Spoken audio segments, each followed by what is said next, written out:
Hi, this is Anna Imagination. Welcome to The Ethical Asshole. I am your host, the Zalty Bitch. I was looking back at the last video and I was explaining why there's no more than, or hypothesizing why there's only 5 ethical stages at any given time. And I was covering how the first ethic is no longer around. We have people who are fifth ethic, but not a societal pocket that runs on the first ethic. It's just not possible. We haven't seen that since the Neanderthal. And the Neanderthal is no longer around because of societal resource partitioning. Resource partitioning is when you have a unit, let's say a plant, and the plant does not get watered well enough, long enough, frequently enough. So the plant decides to analyze the weakest link of the plant, and it will choose the weakest link. And thus it will sacrifice its own appendage, the weakest appendage, to nourish the rest of the plant. And that weak link will dwindle and literally disintegrate, this is resource partitioning, to save the mother plant or the core plant. Every living thing does this. Human bodies do it. Human minds do it. Animals do it. An animal family unit will do it. A herd will do it. Plants will do it. Trees will do it. Society does it. If it's living, it does it. Resource partitioning is when there is catastrophe happening. It is after equilibrium has been violated. It is after equal footing has been violated. And the unit as a whole, the human race, has said, oh no, we need to literally drain the weakest link, poor people, and then sacrifice them to nourish the abundance to ensure the continuation of the human race. This is why I'm an ethical asshole. Truth hurts. And as a result, you start to see the middle class shrinking, which is a symptom of resource partitioning, which is what we saw with the Neanderthal and the Homo sapien sapien. The Homo sapien developed, and then the Neanderthal died off because the resources went to the greater, this is Darwinism. This is the other side of Darwinism. A lot of people think Darwinism, and it is, oh, well, if you're stupid, you're not going to survive. Yes, that's true. If you're not healthy, you're not going to survive. But the other side of Darwinism is if you're healthy, you're going to be prioritized because the goal and the mission is human survival. And when you are unbalanced, the society subconsciously takes the weakest and nourishes and guarantees the survival of the race, which is why the healthy, abundant, and wealthy, specifically the healthy and the smartest, go on to flourish, which is what happened with Homo sapien sapien and Neanderthal. They were smarter. They ensured the survival of the race. Sub-branch. The Neanderthal did not, could not, would not. Therefore, they resource partitioned. We're seeing it again. You've got the modern Neanderthal, and you've got, let's call them the Homo sapien sapien sapien. I really don't know what else to call these guys. And we are seeing the next evolution of the human race. And the reason why this tipped is the same reason why cell apoptosis and cell mitosis occur. It's the exact same reason in biology why cell apoptosis is triggered. If you're triggering cell apoptosis in your brain, it's because you didn't regulate. Well, we didn't regulate as a society. Therefore, society triggered cell apoptosis on a societal level. And thus began resource partitioning. So because the government failed at their job, which is regulate society, it triggered cell apoptosis of society, which is why you have the shrinking middle class. So now we've got 2 problems. The first thing we can do is A, regulate society. Now, this is easy to do. We already have the solutions in place. We're already building it. The problem is the government is in our way. That is the problem. So we're going to other countries where the government is helping us, nourishing us, adopting us, and saying, yes, please fix our society. And so we're fixing their societies for them. But the US government doesn't want help. So we're not in the United States. I have a lot of people going, well, where are you here? Your government won't let us come in. Bottom line, your government will not let us come in. So we can't touch the United States. So we're in Africa and we're helping Africa instead. And we are building up everything we need in Africa. So we're already working on delivery. We're already working on marketing, messaging, and we are ready to go. It's very, very exciting. We being the healing engine and the radical global healing resurgence. It's really awesome. It's awesome shit that I've got behind me.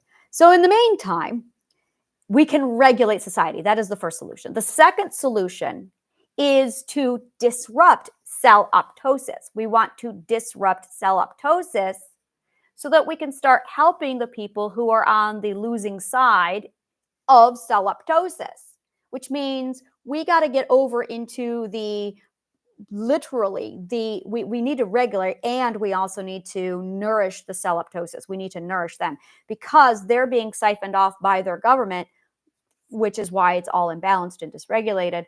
So now they're literally shrinking and dwindling, which is why the poor are getting poorer until they eventually die off, because they're the ones who are going to die of starvation, not the wealthy and the abundant and the intelligent.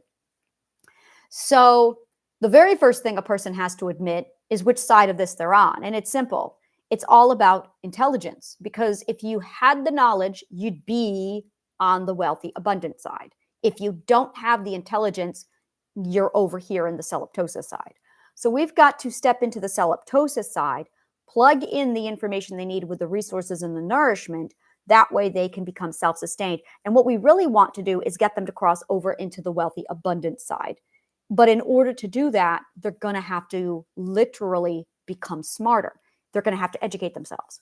So that is literally how you're going to disrupt cell apoptosis, is provide resource nourishment. It's nourishment, it's resource, and it's education. Well, education is the only nourishing resource. So it's all back again to education. So you have nourishment and you have resource and you have the education. And that should disrupt cell apoptosis. Now, the next stage is going to be converting them from consumer over into resource generator. And once they are in resource generator stage, then they'll be fine. They'll be abundant, they'll be wealthy, they'll be healthy, they'll be happy. So we want to regulate society and we want to disrupt cell apoptosis. And then nourish. So the third stage is going to be nourishing, resource, and educating the depleted side. And then that should stop it if the societal regulation occurs. Now, whether or not societal regulation occurs is going to depend on whether or not your government is going to let us in so we can do this. So that's pretty much it. Those are the two parts of resource partitioning. And like I said, the last time we saw this was back in Neanderthal with modern man, with Homo sapiens sapien. So in order to prevent this from ever happening again, we need to regulate society, literally regulate society. And societal regulation requires Pythagorean psychology, integrated mathematics, and the seed of life and knowledge. It's exactly what it is. So basically, you need a proper educational system. That way it doesn't happen again, to regulate society. Now, we've got two sides to this. We have the regulated society and we have the cell apoptosis disruption. So one of the persons I've partnered with, his company does the disruption of cell apoptosis. Mine does the societal regulation. That's what I do. I do societal regulation. He does disruption of cell apoptosis with the nourishing and the resources, the literal resources like food, hunger, finance, poverty, all of that. He takes care of that. I step in with mental health and education, and I take care of the societal regulation, because he can only pump out X amount before a person that's dependence. I step in and I provide the independence so that they grow beyond the need for the independence. So he steps in and provides the nourishment to get people where they need. It's literally a family support system. It's what you should have gotten from your family, which should have gotten from your government, but didn't. I was watching a documentary last night on this the elephant queen. And one of the things they said that was really interesting, really fascinated me, was family support. And I went, fascinating, because I didn't have a family. So I was like, family support, what's that? It was fascinating to me. So I started to analyze family support. I've never in my life had it. I don't know what it means. I don't have family support. I had to build my own support and learn how to function with my own support. And my entire program is built assuming people don't have a family support, because if you have a family support, you're fine. But how many of us have that? If you had that, you wouldn't have a mental illness. You'd be fine. But 96% of the population has mental illness because they don't have a family support. So hearing about a family support and watching it in action through elephants, I'm going, fascinating, fascinating. My daughter noticed it too. She was like, did you notice that when one of the children needs help, the parents are not swooping in to save the day? I said, yeah, I did notice that. They let them struggle, and it's not unless their life is on the line that they interfere. It's literally, is your life on the line? And it's interesting to watch how they nudged them, how they directed. Now, I also watched The Psychology of Birds. You learn a lot on how, see, they got it figured out. They have it figured out. If they have it figured out, animals are smarter than we are. They've got it figured out. And if we can learn and study animals to see how they do it, we actually can figure out parenting and family units. So I spend a lot of my time studying animals, specifically elephants. Oh my God, I spend a lot of time with elephants and birds, because they have got it figured out. They are so prolific that they don't have a problem. They've got, this is how life works. This is how biology works. So when you study biology, you are an outsider studying biology. Now, this is a problem because that's not where you learn biology. But animals study and learn and do biology on the inside. So they have it figured out, which is why they're so good at it, is because they are the insider point of view doing biology. Humans are really dumb, probably because our educational system interfered, and they taught us how to do biology as outsiders. So when you're sitting here studying a plant in biology or an animal in biology, you're an outsider, and you've missed the point. Animals are actually on the inside. But if you don't know about the insider point of view and the outsider point of view, well, you're already handicapped. You're already at a handicap. And this is what the proper educational system does teach you, is, do you know about the insider point of view and the outsider point of view? Because if you don't know about the insider point of view and the outsider point of view, you're not going to be able to do this. You're not going to be able to manage it. Animals have the inside point of view, and they have figured it out from the inside, and they're doing it successfully. That's why they're abundant. Take away the human element, and they're fine. But when you sit down and you look at humans and what we're doing, we're on the outside trying to figure out nature, because we've been so removed for so long from nature that we don't even know how to do it anymore. Compliments of the Roman Empire. Thank you so much, Romulus, for that one. So as a result, we've been removed from the human element. Like we have no idea how to do biology anymore because Rome happened. This is what the Dark Ages was. The Dark Ages was them taking us outside of the insider element and putting us on the outside. And then we're going, well, shit, now we're on the outside. What the hell do we do? And the Roman Empire said, oh, you don't need education. They did this. There's no education. From the 4th century, they declared war on the educational systems. And as a result, from the 4th century all the way up to 1088 CE, there was no education. They didn't really start taking education serious until approximately, well, let me put you in perspective. Queen Elizabeth asked her mother to go, Queen Elizabeth II, the one who just passed away. She asked her mother back in the 40s and 50s, 1940 and 50, if she could study academic discipline. And her mother said to her, you're going to be the queen. You don't need that. Compliments of the Roman Empire. So we still haven't gotten our shit together with education. And when we finally did, well, we don't know anything about the educational system, which is why 96% of the population has mental illness. It's because the educational system has no idea what it's doing.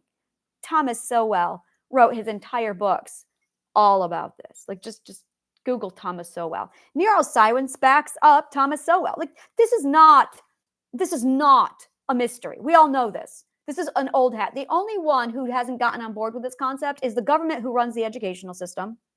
The same ones who don't know how to regulate your society. The same ones who don't want help fixing it.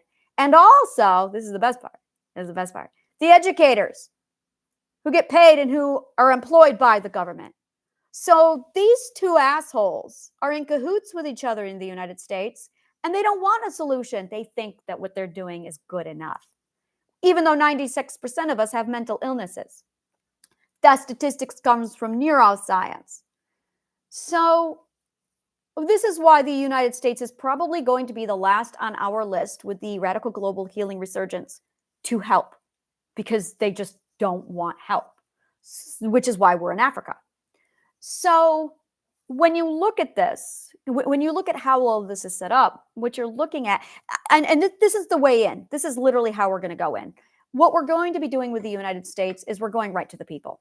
We're going right to the people. We are bypassing the government because they don't want the help. They just don't, they won't even talk to us. We've contacted who? We've contacted NIM.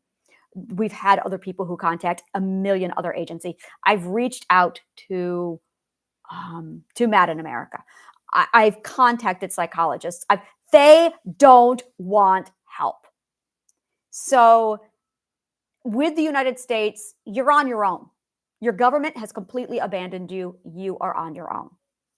So what we are looking at doing instead is now we are working on, okay, how can we do DIY healing, DIY teaching to nourish the people and to build them with what they need and want. So we're completely bypassing any and all government agency legally, 100% legally, because they don't want our help.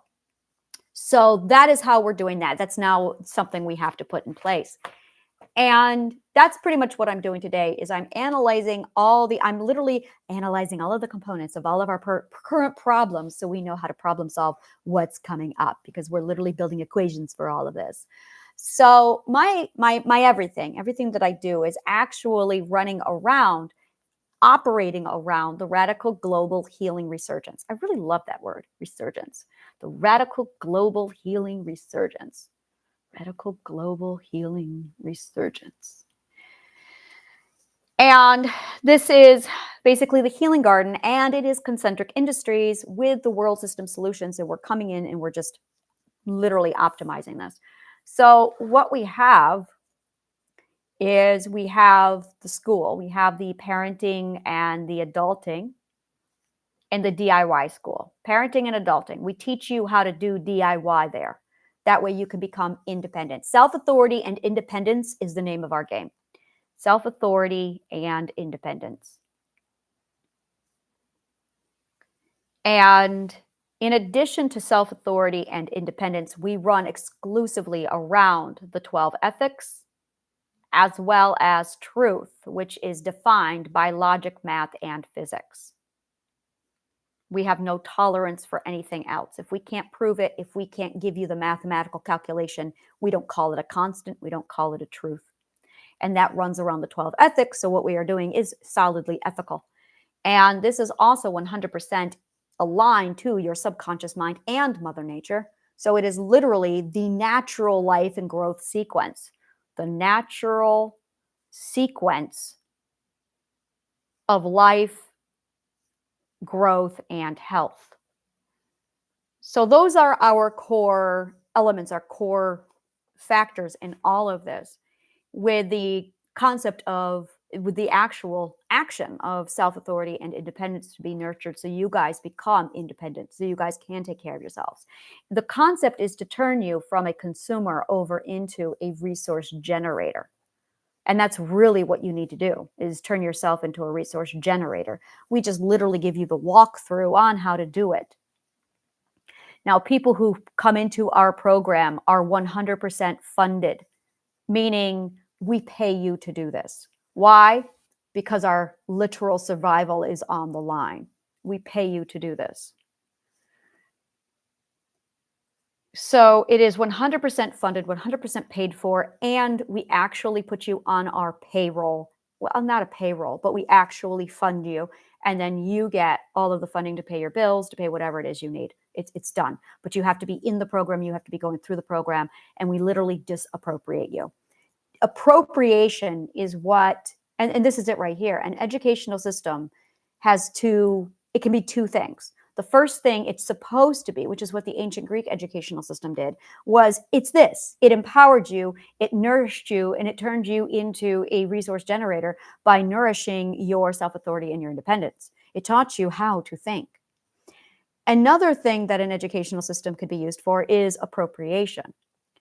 And under no circumstance should any educational system be used for appropriation. But that's what yours was. That's what it did to you. It appropriated you. And as a result, you now have 96% of you have mental illness because you were appropriated with your educational system. So we go against that. Well, we don't go against it. We give you an option. That's what we do. We don't compete with anyone. We just give you the option. So we give you the option to be disappropriated, where we nourish you, you restore you back to your natural sequence of life, growth, and health. We provide you with the sequence, the material, the resources. We get you all up and running. And then we redirect you back to where it is you need to be, should have been, would have been born, were born before you were appropriated into your system. And it's 100% optional. There's no one telling you have to do this. It's 100% optional. So a lot of people are like, well, what's in it for me? It's too good to be true. We hear that a lot. And what's in it for me? It's called self-preservation, to the point of including you in my self-preservation. We are talking about the existence and survival of human race. You don't appropriate and the whole, we're done. We go extinct. It's kind of vital that we figure this out fast. We're in a crisis. It's called an emergency mode. And I'm a philanthropist. It's like what I do. That's my agenda. I'm a philanthropist. I love doing this shit. In addition to all of this, I want friends. I want friends that I can talk to who can relate to me. That'd be great. And because I'm all about self-authority, independence, and freedom, that's how my brain works. Self-authority, independence, and freedom. And the other part that people look at, which is it's too good to be true. This one's fun for me because that's not at all a mathematical anything. The concept of something being too good to be true is like, that's a skeptic's and a narcissist's idiom. They have their own idioms. When you realize that narcissists have their own idioms, and then you're just repeating narcissist philosophy. We're going to call it that. Narcissist philosophy. Narcissist philosophy is literally an idiom or a philosophy that was built by a narcissist to keep you enslaved and obedient and trapped. So narcissist philosophy contains idioms and a vocabulary and their actual own point of view speech, third person point of view. It's extraordinarily powerful. One of the things they do is when a narcissist makes their own decision, they use the word we to make it sound like they included you in their decision without taking full responsibility. Another tactic that they use, we call this POV manipulation. POV manipulation is one of the tactics that narcissists use in narcissist philosophy to alter and manipulate the language so that they sound like the superhero when in fact they are a villain. They also have their own idioms, their own vocabulary. They also have two columns of words that they use. The first one is growth words, which are banned, and the other one is shrink words that they use to shrink you, literally the opposite of nourishing you. So you have banned nourishing words or growth words, banned love words, and then they have shrink words. In addition to their shrink word list and their growth word ban list, they also have their opposite day or their mirror trick. I hate the word trick. It's such a, that's the word trick is in itself one of these. They use the word trick to replace the word manipulate. And that is exactly how they function. This is literally narcissist philosophy. So when I hear people talking, I can tell when they're speaking narcissist philosophy and when they're not. It's like the number one thing that we learn. I need to do a whole video just on narcissist philosophy because this really is it, and it opens this door. They have their own idioms, their own vocabulary. They have their own POV manipulation. They have growth words that they ban. They have shrink words. They have opposite words. And their vocabulary is covered in these three columns. And once you learn the three columns, once you learn the philosophy, the idioms, the vocabulary, and the manipulation, and their bag of tricks, I just need to, this is actually the Narcissist Cure. You can grab the link if you want to go through it below. And it literally breaks all this down. It's a free course. It's on my website, the Narcissist Cure, and we cover all of this in detail. The bag of tricks is literally all of the tactics they use and how they reverse it on you so that they can manipulate you to do whatever it is they want. Once you know their bag of tricks, they can't touch you. Now, also throw in there the 12 ethics Oh, the 12 ethics is great because then you can literally map out the exact roadmap and conglomeration of what they're using in order to figure out what it is they're actually doing. And once you do that, this whole thing disempowers the narcissist because you are now empowered. And as a result, you are now educated on how a narcissist acts, thinks, believes, and feels. So that when you're all done with this, you have the map, the roadmap of the narcissist philosophy. This is literally mapping out the narcissist philosophy. So that when someone says something like, oh, it's too good to be true. Okay, that's narcissist philosophy. That's an idiom they teach you so that when you do find something that's truly good, you will turn it away so you stay with them. And that's how they think. They have a lot of narcissist idioms that uneducated people just keep repeating over and over again. So the question is, are you a narcissist? Are you a narcissist agent? Or are you seriously wanting to get out? And that has their own psychology to it. The narcissist is the one who will aggressively, openly attack me. And boy, do they. The narcissist agent is the one who defends the narcissist and defends themselves aggressively without realizing they're supporting narcissism. Get a lot of those people. I really need to put distance between the narcissist agent and myself because they are literally an agent of the narcissist, even though they are opposed to the narcissist, not realizing that they already are a narcissist. Most narcissists are narcissists' agents. In addition to that, you have what would I call these people? These are the people who they have narcissism, but they haven't become an agent yet. They're not a defender. They're the ones who, when I say this information to them, they go, oh my God, what? Show me where and how do I get out? Like they take action. And I'm going to call these the proactive narcissist victim, because these are the people who actually prevent narcissism, get out of it, and reverse the effects. These are the stages of consumption also. The narcissist victim is proactive. The narcissist agent will accuse and defend every time. They are hostile and they will accuse and defend. And when confronted, they will withdraw every time. The narcissist is full out aggressive, accuse, same thing, but they'll just do it aggressively. They will accuse, defend, they're hostile, but they will do so like they are a +10 on the aggression scale. On the narcissist agent, they will actually be friendly narcissists. That's what your friendly narcissist is. And that's narcissism in denial. That's another way you could call it that. Narcissism in denial. But the narcissist victim is the one who's proactive, who will say, oh my God, where is this information? I need to get it quick.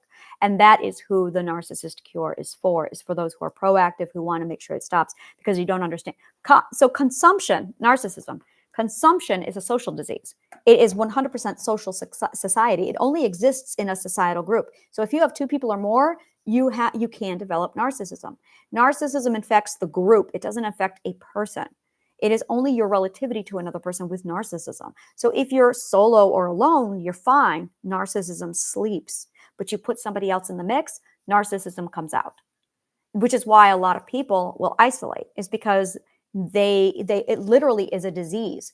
It is a disease that when they are around people, the disease wakes up and spreads. You isolate, the disease rests. You come back around people, the disease wakes up and spreads. It's extraordinarily, like on a scientific level, it's fascinating. So that is narcissism philosophy, and understanding the why, the how, the what they prioritize, where they move. And by the way, they function around the equal footing. That is all they do. They function around equal footing and attacking logic. Those are their two primary weapons. To the point where when someone speaks against logic, oh, that's your narcissist red flag number one. Any narcissist attacks logic because logic is their primary weapon to get the philosophy they need. That's what this whole thing is based on, which is the shrink words, the opposite mirror, the growth words. You need a logician to figure this shit out for you, which is why I figured this shit out for you, because you need a logician, because they go for logic and they weaponize logic and linguistics and use it as a weapon against people.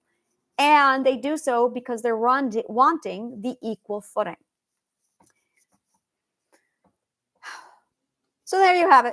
There's your narcissist philosophy. I'm going to be talking a lot more about this, but that is those are the thoughts for my day. I have more, and I'm definitely in. All right, let's name all the components. Let's label everything, guys. Let's analyze and put categories. What's the grouping? Let's define what we are dealing with. Define what we are working with. And that's what I'm doing, is I'm defining what I am working with. This is how I do my job. We define what we're working with. What is the situation? So thank you so much. If you want to learn more about the Radical Global Healing Resurgence, take a look at the link below. It is under, well, it's under everything I've got there. All the links will take you to it. Go to anashealinggarden.org and click Get Started. Thank you so much, and may the kindest of words always find you.